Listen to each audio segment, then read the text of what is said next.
spook easily startled. Have you ever explored the depths of fear? Have you ever wondered what depravity dwells within the imagination of a storyteller that prompts them to exhume horrors untold and expose those horrors to unsuspecting audiences? Some are repulsed, and some are shaken. However, there are those who are invigorated.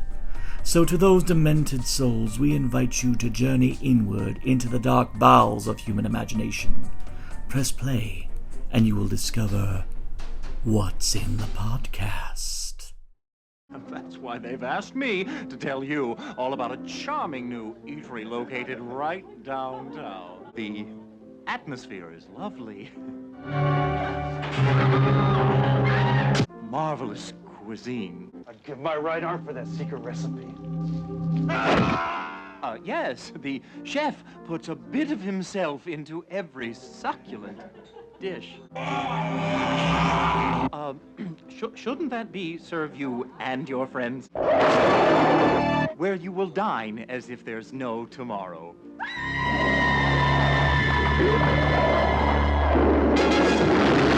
The Blood Diner. First they greet you, then they eat you. And welcome back to another edition of What's in the Podcast, Discomfort Flicks 2025. And for today, we are talking about a film that just makes me giggly all over and just makes me hungry in ways that I don't think anyone wants to think about. But today we're talking about Jackie Kong's Blood Diner. This is a film that we just kind of watched for the sake of completion's sake because we heard about it on In Search of Darkness Part 2. I believe. So we just watched... Well, I watched it first. Yeah. And then... you bought it. Well, first we watched it, I showed it to you, and then we showed it to everybody else, and it turned out to be... Yeah, you showed it to me, and then it was one of those, okay, we gotta show this to our friends, that kind of whole situation, and, yeah, their response was pretty amazing. Yeah, kind of overwhelmingly so. Mm-hmm. So the film was directed by Jackie Kong. I mean, that's the first major thing to note about this film is that this is the kind of film you'd expect some kind of frat boy, barely out of film school kind of, dude bro filmmaker to make. But no, Jackie Kong at the time was a 20-something Asian woman who directed this movie and ended up doing it just as crazy and just as wild as any guy as you'd encounter. I mean, I could argue that it's kind of like American Psycho or The Substance or whatnot, where there's a misogynistic edge to the film, but you could sense it's through a different lens. Yeah. You can tell somebody who isn't actually misogynistic is making it. So, like, there's the humor and the satirical side a little bit more clearly. Mm-hmm. For me, like, I mean, I knew a woman had directed it. Yeah. But, like, that in the back of the head, yeah, like, it has the misogynistic characters, and you have tons of naked women and stuff in it, but, like, every time you see it, it's just, as I say, it's not for the male gaze. It's not shot that way. It's more just shot matter-of-factly. Yeah, one could even say that it even goes to extremes in order to hit home how hilarious it actually is. I mean, oh yeah. Yeah, like I always say, like, it's when violence is so extreme it's funny, like Looney Tunes. Like, the violence is so over the top you laugh at it. Like, when nudity is used in a way that's so over the top it becomes comedy. Yeah. Which, it's not like, she's naked just for the boys to Google at. Not exactly. It's kind of like this example is unintentional, but The Howling 2. Oh dear God! Where men decided to use one shot of Sybil Danning taking her top off repeatedly. But like. It becomes comedy. It's so funny. Comical. But that was unintentional. But like, kind of like that, where it becomes so over the top, you just start laughing. In this case, it's meant to be funny. It's actually on purpose. That was not. It was still funny. So. Yeah, every bit of excessive gore or nudity in this film is like anyone who's taken this movie seriously, and unfortunately, the MPAA did take this movie seriously to the point where it ended up getting an X rating. And no theaters would in America, no theaters would carry it. They couldn't even promote it. But despite all that, the film actually wound up becoming a massive success internationally. Yeah, because they don't have sticks up their asses nearly as much as Americans. Some countries do, but some do. But we don't really care about this one. Yeah. So the first thing to note about this movie is that when we watched this film, it was very blatantly obvious that this was in some fashion paying tribute to Herschel Gordon Lewis's Blood Feast. In fact, even before we recorded this, we actually took the time to rewatch Blood Feast in order to kind of pinpoint the parallels. So the first thing that has to be noted about this film is that it was originally written as something of either a remake or a kind of a spiritual sequel to Blood Feast, Herschel Gordon Lewis's classic, and what has widely been considered to be like the godfather of cinema gore. Like literally, it was the first film to employ real hardcore gore into movies. This film was very clearly designed to be something of either a tribute or B remake to it. And if you do put side and side together, there are similarities to the story. Even the name of the deity is a legitimate one in Blood Feast. It's actual one. Yeah. Whereas in this one they make it up just to have some fun. Yeah. So we should probably to point out the parallels, we should probably get into the synopsis of Blood Diner. I'll take this one for you. Yeah, you take this one. I'll take this one. So in the beginning, we have two boys, Mike and George, who's innocent, sweet boys, but then they get busted in on by an especially disturbed man with a cleaver, and who looks with blood and carnage in his eyes, and these two kids. Uncle Anwar! It turns out he's his uncle, and this uncle has been grooming them to build their skills in both business and also in cooking, because he has grand plans for them in the future. So the uncle gets gunned down, but his brain survives against all odds, and you figure out the mechanics of that. In fact, don't. So the boys actually have now run their own quote-unquote vegan-friendly diner. Did it say vegan or vegetarian? I think they say vegetarian. I don't think vegan was a thing then, but vegetarian diner. Yeah, and but this diner is being used as a front because Uncle Anwar wants to kill many immoral girls. He's still alive, by the way, because his brain's alive and he's got eyeballs. Yeah, the classic brain in the jar with the eyeballs. Yeah, and I think right now like brain damage. Oh, yeah, a little bit like brain damage. Mm-hmm. Well, no, I say if Aylmer saw that brain, he'd just be like, "I'm going for a swim." He probably would. He probably would. Yeah. So Uncle Anwar wants them to harvest key organs and body parts from many immoral girls, in order to combine them together to create a vessel for the return of the Lemurian goddess Shitar. Which is not a thing. That is not a thing. And in order to resurrect her, they have to have a Lemurian feast, which has not been seen on this earth in 5 million years. Even though people didn't exist 5 million years ago.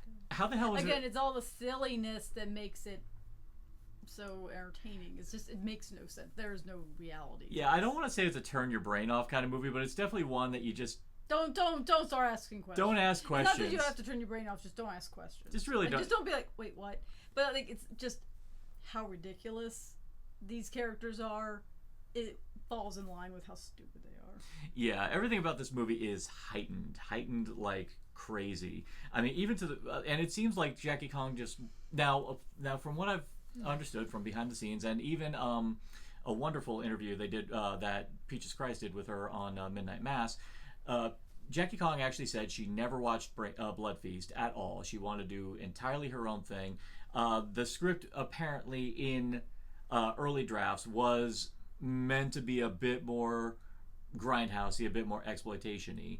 But Jackie Kong took it upon herself to decide, you know what, we're just going to make this just a heightened, dark as hell comedy, but cartoony as fuck, where we're just going to go balls to the wall in every respect possible. And I think, per everything you were saying leading up to it, that was the thing that benefited this movie above all. And I think that's the thing that made the film something of a cult hit. Yeah. Mm-hmm. I mean, yeah. There's not many movies out there where one of the villains takes a woman, puts Bisquick on her. She's naked, by the way. Puts her head into a fryer, And when it comes out, her head, I'm not saying literally, is a gigantic hush puppy. Big old hush puppy. Like, just perfect. And I was like, what the fuck?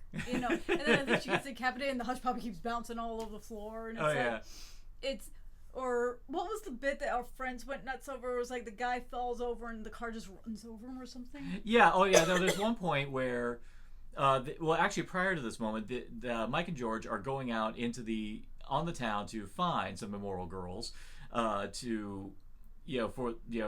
harvesting body parts. Well, they go into this club. And there is a guy who's like trying to stop them. Actually, it was the bouncer of the club trying to stop them from getting in. Well, George, who has aspirations of being a wrestler, grabs the bouncer, launches him out into the street right in time for a lowrider bouncing down the way. And it bounces right onto his head and squeezes it like a basketball. Machete was not the first film to have someone killed by lowrider. Yeah. I mean, I will say Machete did it even bigger. I mean, it was bigger in that film. But it was not the first. Yeah, not the first. But I remember. Yeah, I was like, no, rewind that. We gotta see that again. I think the only thing I found even funnier about that is that no one around them reacts to it. Oh no! Whenever there's exceptional violence, everyone seems to be very chill with it. Oh like, yeah. Oh, that guy's head just half exploded. Yeah, keep playing, guys. Yeah, I was gonna say there's a big old party scene. People are turning into zombies, like ripping each other apart. The band's still playing. Keeps on playing. Band keeps on playing on. It's just they're all living in some whacked out world where this shit's normal, and they just keep going. Yeah, whacked out world, shit's normal. I mean, it's the kind of world where the competing health food cafe across the way, which has no business. The only thing he has that passes for a customer is a dummy that the guy who runs this cafe uses ventriloquism to have conversations with as well. And why? Well, actually no, there was a reason for this, and this is why I love Jackie Kong. Apparently that was supposed to be another actor. But due to either budget or time constraints, they could not. So they just replaced him with a dummy. They replaced him with a dummy, and Jackie Kong just used ADR voiceover to just loop the fact that the guy might very well be using ventriloquism to make the thing. And I think it's great because it hits home how truly lonely this guy must be, that he has to like make his own customer. And even worse, this guy is so full of self-loathing is that this customer that he has created for himself is a sassy Waldorf and Statler and Waldorf kind of dick. Doesn't even like him. The one thing I really did enjoy in this film is, of course, it's one of those things that lately has been more common in films, which is the crux at the end. You think you know it because of tropes, and it turns on its head. Example: a kiss from some true love's kiss. You know, it's always supposedly romantic love. Well, some films more recently have used familiar love, sisterly love. You know, the love is more complicated than that. My favorite one is, we need a virgin sacrifice. They never specify if the virgin has to be a woman or not. Yeah. So you usually get to have the crux that one of the guys gets killed and he's the virgin. Yeah, but it happens at a point you don't really think about it because the movie very wisely focuses on this one sweet little virginal girl that Mike cozies up to. Yeah, you're totally like, she's narrowed in as possibly the future sacrifice because she's the virginal girl. Yeah, perfect. Yeah, because they need they build Sheetar out of immoral girls, but need a virgin to sacrifice for Sheetar, but they never specified. They just said a virgin. They never said a girl virgin. So you know where that goes, and it's actually kind of poetic. Yeah, kind of poetic, kind of wonderful. It all culminates in just this wild, final 15 minutes of this movie is all in this club where they have the Lemurian feast, where they feed the people jamming out in the club appetite enhancers to make them hungrier, so they'll go and eat the food and turn them into ravenous beasts. And all of it is in aid of awaking Sheetar, who, when Sheetar appears, and David Weiner actually told me, he told in my interview with him, actually said that he's seen cosplayers of Sheetar with even complete with the vaginal dentata stomach. Complete, and I'm like, God, I would pay money. Power to you, man. Power to you. That's some prosthetics, because it's teeth in other areas, and Because, yeah, like, her stomach splits open, very vaginally formatted. Oh, yeah. With teeth. But it looks just so random. It's so random, but it's so great. Now, even funnier, apparently Jackie Kong still has the prosthetic, the vaginal dentata prosthetic. I'm not shocked. So when she... a lot of times she'll go on to, or like to go to a screening of the movie. Many times she'll actually have the... she'll carry the prosthetic with her. One time she went through customs with that thing, and she had so many questions she had to answer. It's always fun when you go through customs or like TSA and you got something. You're going to a horror event, you got some weird stuff in your... Oh, yeah. Oh, no. I mercifully have not had that problem. Like all the times I've gone up to Dragon Con with some of my props. The only thing I've ever gotten in trouble with was a resin lightsaber. Not a metal one. Not one of the actual toy, was a resin one because it had a cord on it. Oh. Yeah. Well, the cord was like decorative. It was not attached to anything. It was just glued on. But from the X-ray, it probably looked. They started. Well, the old gentleman just started freaking out, thinking this thing, and I looked at it. Was again not metal. There was not a single piece of metal in it, and he was freaking out because he had no idea what it was. And then one of the other TSA came and goes, "Dude, that's kind of Ren's lightsaber. It's fine." I was like, "Thanks," but the metal ones, no, that's fine. Those, totally okay. Totally okay. Well, especially in Florida, because how many times do lightsabers come through because of Disney? Oh, yeah. Oh, probably. Yeah, you'd think that an Orlando airport would be used to that this wasn't shit. Orlando. This was in Midwest. Oh, okay. No, leaving, no problem. Orlando, like, go ahead. We don't care. They seem to see more weird shit in Orlando, so I don't think they care as much. Well, that's why. But, like, the Midwest and stuff, they're like, yeah. What's that? Well, that's why our airport, Orlando Airport's a great airport. You know, that's why we get the good shit. But but going back to Jackie Kong, now the other thing that I have to give no end of love for her, and this is something that unfortunately a lot of female directors tend to go through, not just in horror but overall, is when they get the gig, there's always like these asshole producers or people like that always keep lowering expectations, thinking that they're gonna need special treatment or anything like that. When Jackie Kong completely goes beyond the call of duty to get the movie on time, under budget, for that finale, for that entire huge thing, there was like 90 setups.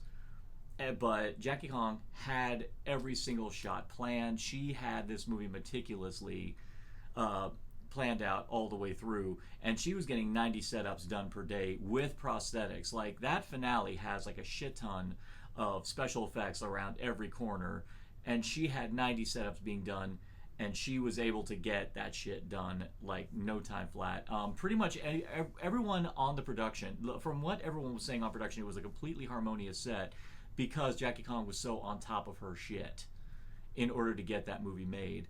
And for anyone who's from the outside looking in on this movie, thinking like performances are weird in this movie, or performances are like odd, or that, oh my god, this is so cheesy or so corny, it's like going, look at the movie on the whole. This is someone who is very much in possession of her understanding. She knew the tone.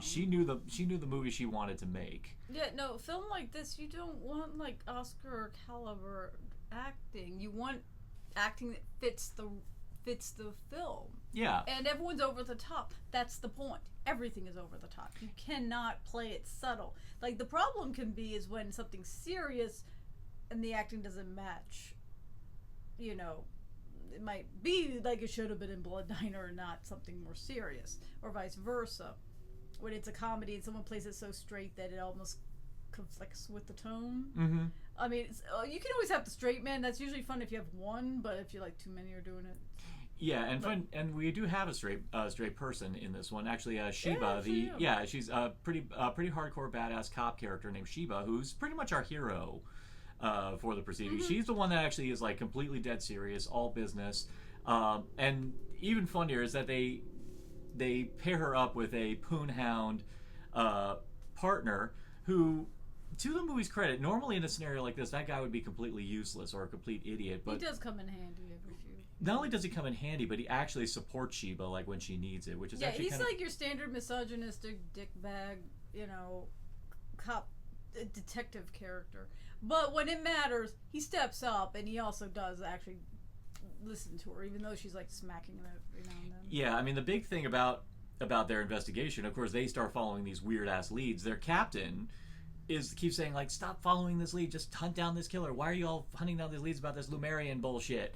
And because it's related, but he doesn't want to accept it. But you think it would be a case where she has to go Maverick, but he actually gets her back. And it's actually a partnership. It's an interesting dynamic that you wouldn't have expected, especially with the more serious aspect of the film. But like, you do in crazy films like this, sometimes you do need that one character that's kind of serious, but they are not like in a different film though. Yeah, they're very aware of what film they're in and how they're reacting to everything. It's very much copacetic to the tone. It's not conflicting with it, so. Yeah, it doesn't conflict with it, but she's there to serve like as some kind of anchor. Like in any now, the movie for the most part follows George and Michael during their entire quest, and Lord knows they are oddly adorable characters. They are incredibly likable characters, despite the fact that they are massacring women. I mean, there's one scene which I will say nowadays with today's political climate, one could say has not aged well, but back then when it was made, first off, beat Point Break to the punch for having someone with a gun gunning people down with a Ronald Reagan mask. Beat Point Break to that shit. But even then, there is a sequence, for a movie that has a scene like that where two guys bust in and gun down a shit ton of people en masse, and yet the film is still able to maintain that these characters being enjoyable to watch. I mean, that's impressive. Well, I mean, villains are often the most entertaining characters, even though they do horrific stuff. You have to give them good personalities. You have to make them engaging. Doesn't mean we agree with everything they're doing. Oh yeah, that's the big disconnect. I think people, but villains are more fun, and if you are where the story is primarily from the villain's point of view, you're following them. They're really the main characters. They're not the heroes by any means, but they are the main. We're focusing on them. We know their plan. We know what they're doing. That's not a secret. There's no. The cop characters are the protagonists. They're the ones you're really rooting for. Yeah. You're legitimately rooting for them. But you know everything. You're following the villains primarily. You're watching them just kill random people for no freaking reason. Yeah. But they're so entertaining in their just craziness and silliness, because they are very silly. Yeah. And can be charming at times. They're just entertaining. I mean, the one who he's driving the van, just driving. Yeah, your favorite bit. This is my favorite bit because it has complete gratuitous, no purpose to it. Gratuitous, but it's just it's how it's shot is so funny. He's in the van. There's this homeless guy. No, it was a biker. A biker hits him on purpose. He's just driving it, happy, bouncing in the car. He's just having the time of his life. But then he looks back and sees the guy get up. So he pulls into reverse and backs over the guy. And the guy gets back up again. It's like Daffy Duck almost. Oh yeah. It's pure Looney Tunes. This guy should not be walking around. But he keeps perfectly getting, I'm okay, Oh yeah, no, it kind of reminded me of the cow from Me, Myself, and Irene, where it's like he put, Jim Carrey put like a shit ton of rounds in the cow's head and the cow's still alive. Yeah, at least he was trying to put it out its misery. Yeah. But it keeps cutting back to the guy driving the van, and the way he's driving, and you can tell it's like not really being driven, but it's him bouncing in the car, listening to music, just having a great time. But he keeps getting frustrated. This guy keeps just standing right back up. Yeah. Even though he shouldn't. Even he's confused as to what's happening. And even funnier, we do find out later on is that he still survived it no matter what. But they say, oh yeah, but he died by a heart attack shortly later. Afterwards, it's like you couldn't even kill him. Couldn't even kill him properly.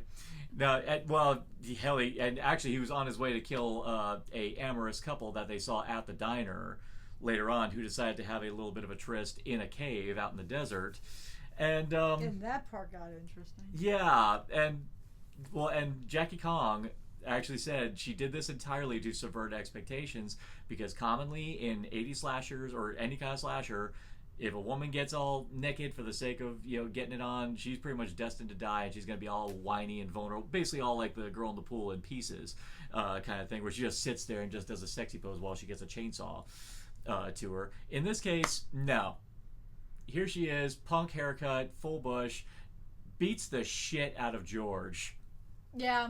Beats the ever-loving shit out of him. Kicks his ass, and the only reason she doesn't get away is because, unfortunately, gravity said no. Yeah, gravity and entropy said no because a stalactite happens to break off and hit her. Right in the head, right in the dome. So it was Final Destination on that one. But yeah, pure Final Destination on that. And Jackie Kong openly said is like, honestly, it would just be funny, just the idea that people would expect the naked, promiscuous woman to get killed, and it's like, yeah, but she still puts up a hell of a fight afterwards. And yeah, she wasn't killed by the guys. It was just by accident. Yeah. But she kicked their ass. Yeah. And even funnier, and to hit home the Blood Feast parallel afterwards, there's a great bit where her boyfriend, who got knocked out, one of the funniest bits of acting in Blood Feast is when a girl gets killed and this guy is like, oh my god, it was my fault, she said she wanted to go home, oh my god. They actually kind of copy that for this movie, where that girl is getting wheeled away and the boyfriend's like, she said she didn't want to do it, she wanted to go home, oh my god. And it fits. It's not like just nostalgia baiting. It fits perfectly with the tone of the movie, the presentation of the movie. It just works all the way through. I mean, this is also the kind of movie where we can have these weird ass asides that seem like it has nothing to do with everything, and yet still fit, including a bit where George, as previously mentioned, he has aspirations of being a wrestler, and he has this thing where he wants to take on this wrestler called, I guess, Jimmy Hitler. It's exactly what you think. It's like, even Mel Brooks on his best day, you'd never expect him to do shit like this. But yeah, big, burly Aryan wrestler with curly blonde hair and a Hitler stash, and there's a whole 5-minute wrestling sequence where George is taking this guy on. And again, despite the fact that he's a murderer, you're still rooting for George because fuck Hitler. You're like, okay. Yeah. Like, you're following these guys not in their gig to bring back Sheetar, but they're just average shit that they do. Mm-hmm. Like, why do we care about his dream to be a wrestler? Like, that's not even a plot point, but it's just a thing. Yeah, it's just this, I guess it's just this little thing that they want to do to give because the dynamic between Michael and George is interesting. I mean, Michael's obviously the face of their, first off, I got to give him props for running an entire diner all by themselves. Yeah, they have no other employees. It's just those two. No other way. Yeah, Michael's the waiter, and George is the very reactionary cook who's cooking everything, like, right there, like, on the counter. And thank God this place wasn't around during the days of Yelp, because this place would have gotten, like, slaughtered for how many times George attacks, and even their main critic, who you'd think would rip them apart, loves the shit out of them, even when George runs over the counter and beats the shit out of that critic, to the point where the guy pukes all over everybody. And he still says, man, this place is great. Yeah, it's kind of, again, adds into the satirical world that they're living in is not a normal place. Yeah. And a nice, fun little bit of satire is that here he is, a health food critic, and this guy is overweight. Yeah, it's things like that. Or also the fact that this is supposedly a healthy vegan, or not vegan, but vegetarian place, but, like, they have fryers, which is not healthy. Yeah, and they're probably serving meat anyway. Well, the whole idea is that obviously the spare parts of the women that they're killing that they don't need, I mean, I guess so. they're using the meat to sell in the diner, but they're saying it's like, oh, this is a new meat substitute. Yeah, it's that whole trick of, that's why it tastes like meat, because it is. Oh, yeah. I mean, there's two levels of cannibal horror that I'm noticing. There's either, like, serious, like, oh my god, that's disgusting cannibal horror, like Cannibal Holocaust, or there's comedy cannibalism, like, Motel Hell, or this one right here, So I mean, you could go into the actual, like, psychological horror of what would that concept be, like Fresh and stuff like that, where it's like a really messed up concept, or you just lean into the camp. It's one or the other. You gotta pick your lane. Like, are you gonna go serious business and actually discuss the concept? I mean, like Hannibal, went serious business, or you go total camp and make it almost a joke. Yeah, I mean, and this is the kind of movie where a person will be holding a book of Grey's Anatomy while just like, is this the right thing? As he's pulling out intestines and just... Yeah, like, that would be... I'm saying that Hannibal would be like, it's not really... Yeah. Oh, he would be like, yo, no. Yeah. Well, I mean, yeah, definitely Mickelson, Hannibal. First off, he would be smart. He would wrap the body up, take it down to his actually he special also knew cell. how to cook properly. Well, you know how to cook properly. Absolutely. But I will say this, when I looked at the food at that diner, I would not touch that food. I mean, they couldn't even make green beans properly. That looked like my grandma's green beans, which always look like dark green gray. Oh God, I've seen those. I always, they always like a little slimy. Yeah, they always look slimy. You know what? It's called from a can. Oh yeah. Those are canned ones. Because I remember had a friend who was like, fresh or frozen. That's the only type of veggies. I will not do the canned stuff because I just feel like there's just too many preservatives, salt, and it always looks dead. Like, I don't want my peas or my green beans to not be green. Mm-hmm. Like when they're like kind of like muted green, I'm like, they look dead. Yeah, I mean, it's like they're dead, obviously. I mean, I can have frozen broccoli like whenever I want, but honestly, recently I've been kind of like in this thing where I actually kind of prefer fresh broccoli, cook it in the oven as opposed to what we used to do where we used to boil it, which boiling is fine, or even microwaving it, but it's like I like it better when it's like fresh and crispy, you know, kind of thing. It's nicer. Oh yeah, I mean, but yeah, I don't know. I just canned. No. Canned. But I can tell you that 100% that would have been canned. Yeah. Oh yeah, it would have been canned. I mean, this is a film that you don't. Well, I had to. No, I'd say the major mode that tells you that this film is not meant to be taken in any way remotely seriously is the second that when they dig up Uncle Anwar's grave, the brain shoots out. Well, even before that, the guard of the cemetery, they clonk him in the back of the head with a shovel, and his eyes pop out like a cartoon. Yeah. That was the first tip off for me. Like, oh, this is the movie we're going for right now. Also, I kind of noticed that because we watched Blood Diner again, and then we watched Blood Feast, that their uncle physically resembles the guy. Oh, yeah, he does. He have a bit of the Fuad Ramses kind of. Yeah, like look a lot similar. Like the hair, because the one thing I couldn't get out over in Blood Feast is his hair is clearly fakely dyed. Like almost, I don't know, spray cans existed back then, but like some kind of spray coloring. Like his hair doesn't look. That's not natural. Oh yeah. And that it was a very distinct look. So when we were watching Blood, I'm like, man, the uncle looks like the dude from Blood Feast. You know, the main villain. Yeah. Actually, I did have a bit of a revelation. I think the reason why we're having so much fun with Michael and George and why we're still like enjoying their journey is like I think we can kind of like levy all the rancor towards Uncle Anwar as a character. I mean, yeah, he's like, because for all intents and purposes, he's grooming them. He's the Palpatine, and they're two Vaders. I mean, there's two of them. I can't. Yeah. But like, we're not alleviating their responsibility. They're still little shits, and they're horrible people. But they are doing what he said.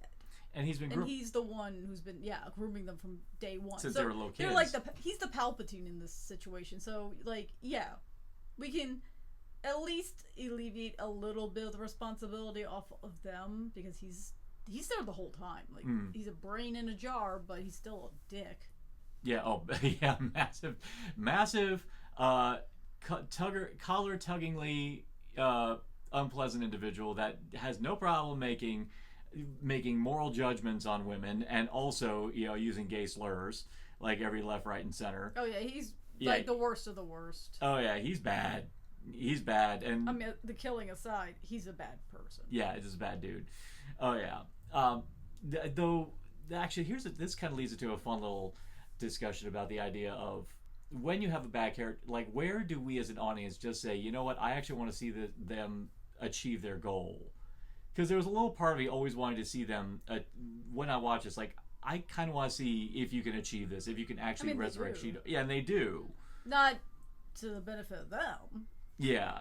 We honestly, I don't even know how it ends because technically it looks like Cheetar is just free to do whatever she wants. Yeah, well, it has like this great epilogue where a guy's like, oh, what's your name before I put my sausage in you? And then she just looks at him with these big ass jagged teeth and like, they call me Cheetar. Like, she gonna kill that dude. Oh but yeah. You're like, okay, sure.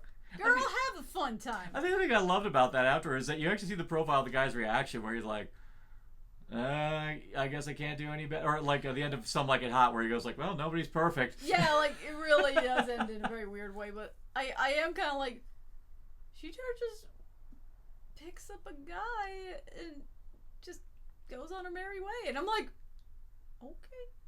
Yeah, I think that. Well, I'm trying to think. They say like Shutara is like kind of like the goddess of pleasure or something like that. It's like kind of just all about. I guess Sure. that's like okay. I don't know how, but because I mean she's got a giant vag with teeth on her stomach. I mean, I'm not and massive fangs. I'm not exactly a pleasant. I mean, That's not something you look at and go, "Yo, that's something." It's like I get when you have a belly vag and the only person who could possibly even like scissor you is James Woods from Videodrome. I guess, but yeah, but I can't think of. But I mean, I'm not gonna kink shame. I mean, some people look at that and just go like, "Hey, oh yeah." But like technically they would. I mean, you would. The argument would be is they succeed, but they don't win. Yeah, they don't live to see their. No, they all die. I mean, yeah. Well, I mean, Uncle Anwar actually kind of wins because they put his brain in that body. But it doesn't explain if like she still takes over. Like just because his brain's in there is not her controlling everything now. Well, I think it's the idea that he sacrificed his brain to be one with her, be one with the goddess. And... I mean, yeah, but then like most stories, whenever that happens, where you become one with a godly creature, that thing takes you over, and you're not you anymore, and you're kind of giving it up. So, I think maybe that was a sacrifice that was required to like allow her to be corporeal, I guess. Yeah. Because I don't feel like what she does, like allowing a man to pick her up afterwards and it just says her name, it's something he would do. So I don't think he's in charge. Yeah. He's not in control. It's definitely the deity that's running the show here. But I just find it funny, like, and her plan is just getting in a guy's car and probably killing him and driving off with the car, I guess. I don't know. Oh, I'm sure she'll probably go down on him and strip his dick like the skin off a chicken leg. But apart from that, I think that's probably all she's gonna do. Just go off and well, I mean, she has like lightning powers and stuff. She does have the lightning powers, which don't make a lot of sense, but sure. Yeah, I mean, she made the freaking band leader's head explode, and I think still kept... But she kind of did that just out of anger. It seemed like frustration, anger. Well, she's was like, getting pissed at that point. I think she's probably getting pissed because it's like going, dude, you could stop playing. Look at around you, and because all hell's breaking loose. Well, that was also before she seemed to have cognizance. Yeah. She was kind of like Frankenstein's monster, like kind of like not functioning properly, and then it's when she gets the virgin sacrifice that her vajayjay eats somebody's head, literally. Oh yeah, eats George's head. Yeah, he gets pushed into her and his head goes right in. Oh yeah. And she bites his head off. That's what allows her kind of like cognizance and like being able to actually like reason and think. Mm. So prior to that, she's just kind of going all crazy. Yeah. So even the brain in her doesn't really like work. It seems to be like you have to have all the things together. But so technically they succeed, but they don't win because everyone's dead. Yeah, pretty much everyone's dead at the end except our hero cops. And yeah, the goddess is off running amok on the streets of LA. She'll probably do well. Probably do very, very well. Yeah, well, yeah, I think she'll do fine. Hell, she might run for Congress. Who knows? Hey, we've done worse. Yeah, honestly, I think she might be a step up. Oh yeah, big step up, big step up. But actually, kind of veering back to the topic as a kind of like a nice thing to bring it all together. I believe I said when I tackled this, talking about this with Ivories on her channel, the one thing that I love about just the expectations that is typically levied against female directors. Again, no one would ever have expected. Actually, and Jackie Kong's openly said so many times, like when she's arriving, people keep expecting, say, "Oh, Jackie Kong, okay, some dude named Jackie," and then she shows up and is like, "Hi, I'm Jackie Kong." Like they just completely like have to like reprogram their brains to accept the idea that the person directing this wild, balls to the wall, bloodshed, blood-soaked comedy is someone who's just so unassuming. And as much as I'm enjoying, and as much as I enjoy a lot of the great female directors happening now, is like Chloe Akuno, Coralie Farge, definitely Nia DaCosta, which I definitely cannot wait for 28 years later, The Bone Temple. And I love the fact that they are making like these. I think Coralie Farge, I think, is kind of leaned into Blood Diner territory with the substance, but well, almost. But I kind of would love it if we had stuff like what Jackie Kong accomplished with Blood Diner, where they just make those kind of balls to the wall movies that stereotypically women aren't commonly associated with, just to show that women can do these kind of movies a bit more often. So, I mean, what's your opinion on that? I mean, I'm all for more women directing in general, just in general, but it just seems like women horror. There's tons of amazing directors, and they've done amazing work, and then they get completely sidelined and they get dismissed, or people just throw their films out and are like, no, we don't care about this. It's horror. I think horror is getting a little bit more. I don't want to say prestige, but just more recognition as of late. I mean, yeah, hell, I mean, already there are 2 horror films this year that people are like actually actively campaigning for Oscar consideration. So it's more of a thing now, and it's getting more respect, I think, as of late. Even the trash, I don't want to say trash, but you know, the less polished ones are still getting a lot of love. I'm all for female directors because I do think it's a different perspective that we don't get as often. And especially in, you know, especially with writing as well. Not just directing, but writing as well, because I think that does matter. I just think respect should be given, and people stop treating, like, a male director can make, you know, a couple of movies that aren't so good or whatever. He's never going to worry about getting another job. He'll still get another job. Yeah. And it might even be a bigger job. I mean, like, I'm going to use one who made a bunch of good movies and has made one massive bomb that was horrible. I still loved it, though. Rennie Harlin. Rennie Harlin, yeah. Okay. His career didn't end with that. Cutthroat Island didn't kill his career. He's still making movies. Yeah. Very much so. But women directors, the director of Pet Sematary. Oh, yeah, Mary Lambert. She made the second one. She was barely getting jobs after that. Or one, not technically horror, but let's just say this is fucked up. Director of Twilight. Oh, Catherine Hardwicke, yeah. Who movie made for like $30 million, made gajillions of money, and she was the reason it did. It was her vision to get it out there. She got a cupcake from the studio, and then they booted her ass off and went to a bunch of other directors who I'm not saying didn't do good jobs of their own. They did fine, even very good, but like this woman, she helped make this the franchise it is, and the money that you're making with it, her stuff is iconography to it. Like, even when everyone thinks about that franchise, good or bad, most of the time you're going to think of the stuff from that first film, which was her idea. So to just boot her aside and be like, oh yeah, you can go do another movie, we won't give you a budget though, we don't trust you enough. It's like come on, and these are people who are making successful films that make tons of money, but because they're women and Hollywood's still a dude bro society, they will just, you know, and it's very hard. Like, they really have to work on, like, even the director from Substance Revenge. Like Crowley Farget, yeah. Crowley Farget. She's still having to probably pull all the weight on those films. Like, she's not getting any. Oh yeah, no. And I hate to say it, Oscar nominated, Substance praised. She's still probably gonna have to fight just to get the next film. Oh yeah, despite the fact that film that was amazing, she's still gonna have to fight to do the next film that she wants to do.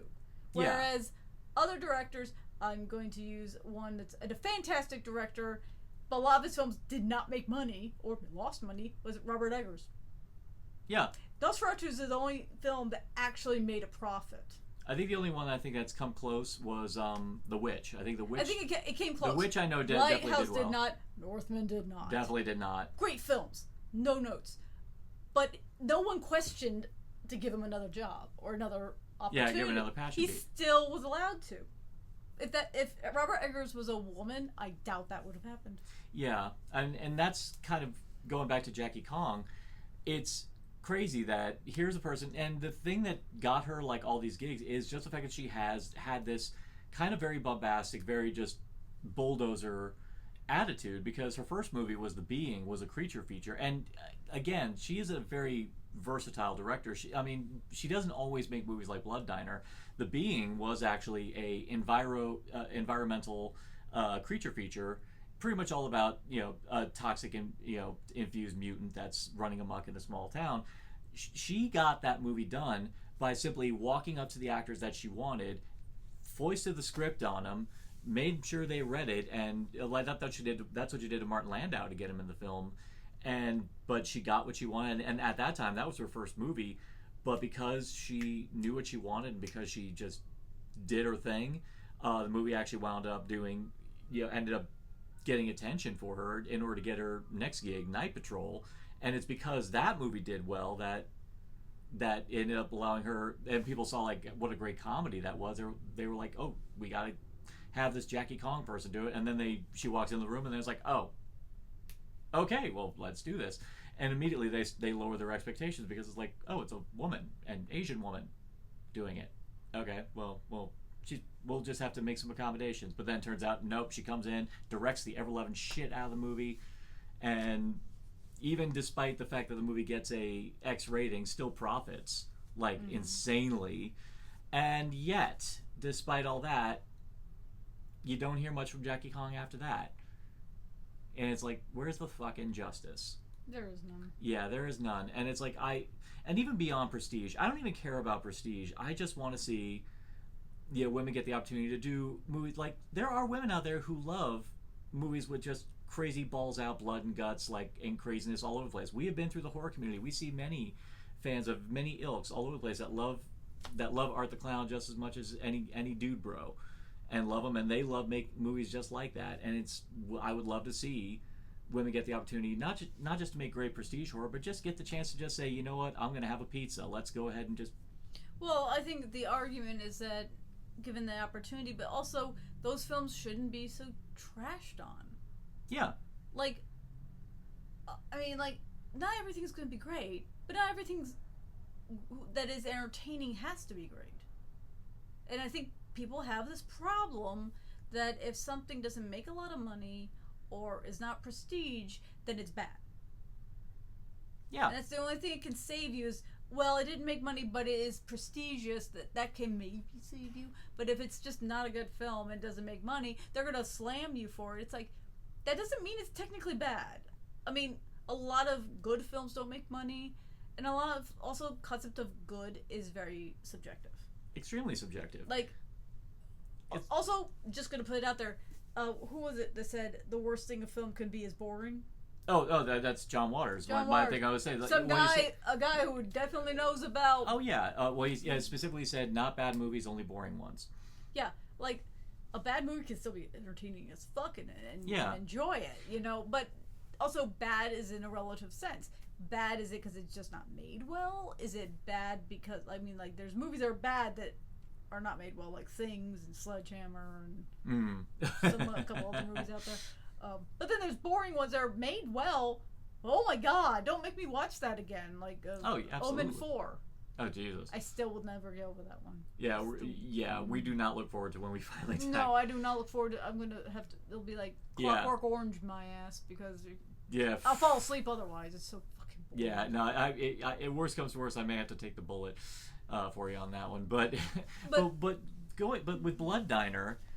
I'm not even going to call this a bad movie. No, I'm not even going to call it. This is not even a so bad it's good movie. This is a movie that it's a good movie. Yeah, it's a good movie because the director knew damn well what she wanted to do with the movie, commits to the vision, and even better is that she had a crew that once everyone got on the same page with Jackie Kong, and again, if you ever see her in interviews, she's the kind of woman who has no problem making it abundantly clear what she wants.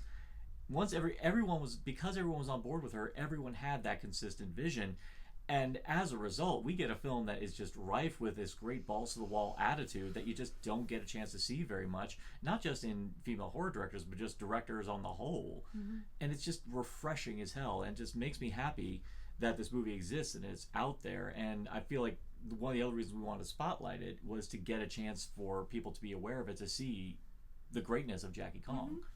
And what she can do. So, final thoughts on Blood Diner? It's an entertaining, fun as fuck movie. Yeah.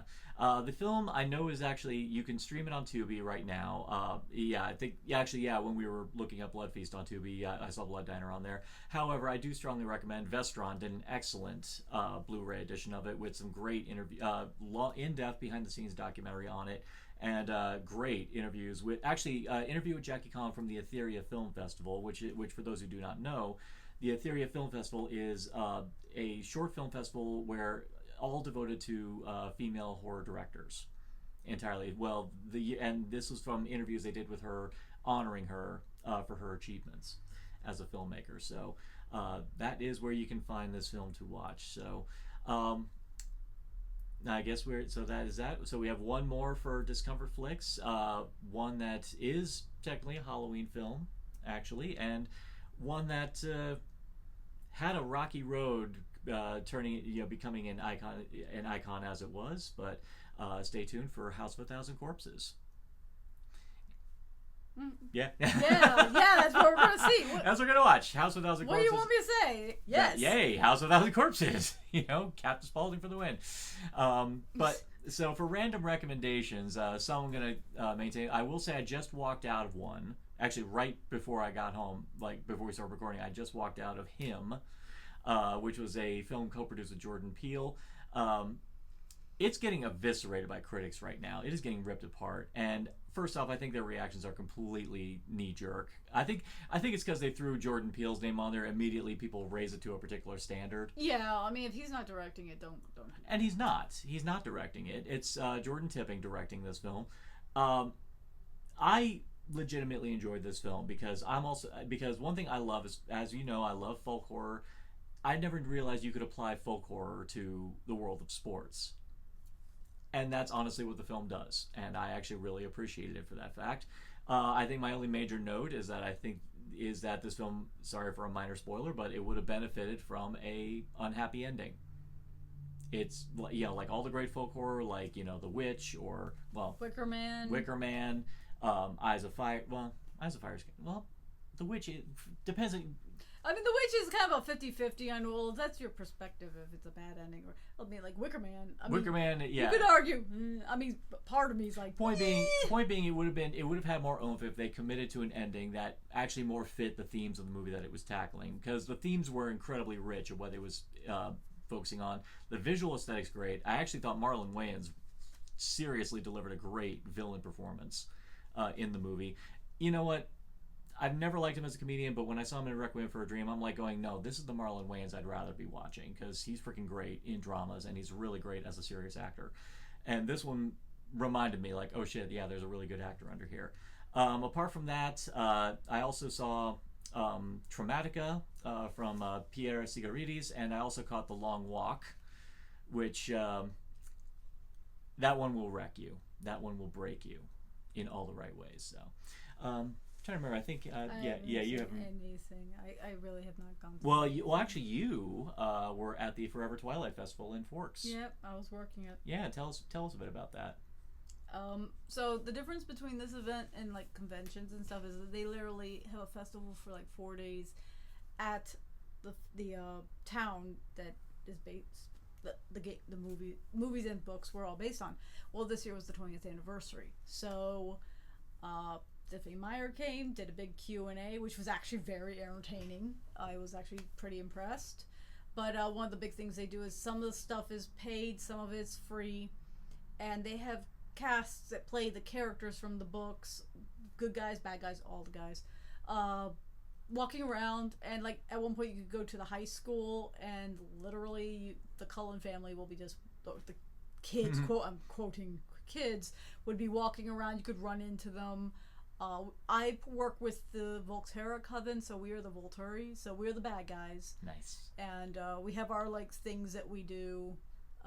This year I also played another vampire from the latter part of the story where the other covens show up. We played one of the more spicier covens, and we're just like trolling people and just being like crazy. It was great.